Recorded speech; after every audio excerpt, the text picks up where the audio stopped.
So starting with the first fundamental right, we have right to equality. Okay, this right to equality is mentioned in Article 14 to 18 in the Constitution. Okay, and the Constitution has declared that all citizens are equal before law.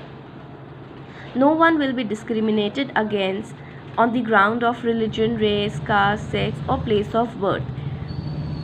This also applies in matters of education and employment. So, the right to equality is basically mentioned in which articles of the Constitution? From Article 14 to Article 18. Okay, this right basically says that everybody is equal before the law. That means if a common citizen is also doing a similar kind of crime, a similar punishment will be given, or even if a celebrity is doing a similar crime, a similar punishment would be given. Also, our Constitution does not discriminate between people on any of the grounds, on place of birth, religion, race, anything. Okay, also this is applied to educational and employment areas. Like if you are going to an educational institution, if you are going to any school, college, no one can discriminate you on the different basis of your religion, race, caste, place of birth, etc. Neither at the place of your employment where you are working. So that means we all are equal in front of law. There cannot be any kind of discrimination by the Constitution, by the government, or any other authority. The weaker and backward section of the society have, however, been given certain privileges by way of reservation of seats in school, colleges, government services, and in legislature.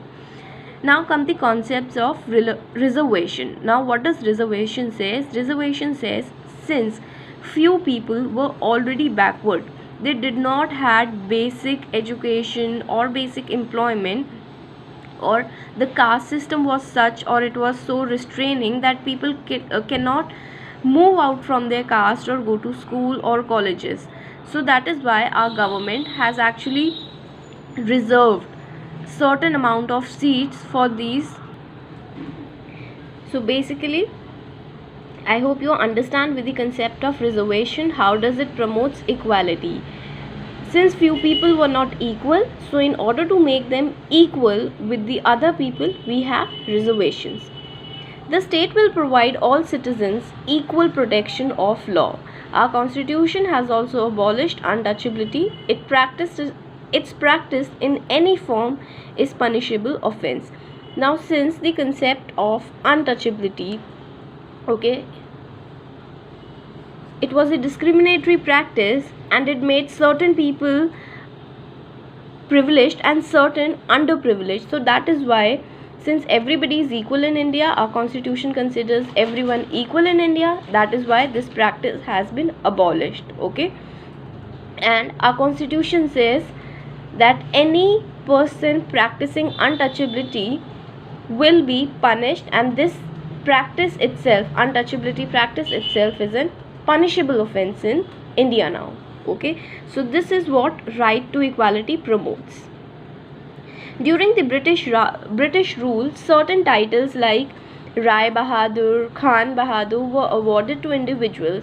All such titles have now been abolished. Only military ranks and academic distinctions can be awarded. Since we are talking about equality, everyone is equal before law. So at Britishers' time, there used to be practice of giving certain titles, okay, as regard to the person, or in order to show how supreme is the person, or to show powers of the person, or basically these were important people, so they were given titles, or you can say rewards by the Britishers. So titles make person privileged. So that is why any such privilege after India gained independence, these were abolished. No titles are given to individual, only military ranks and academic ranks or academic distinctions are rewarded.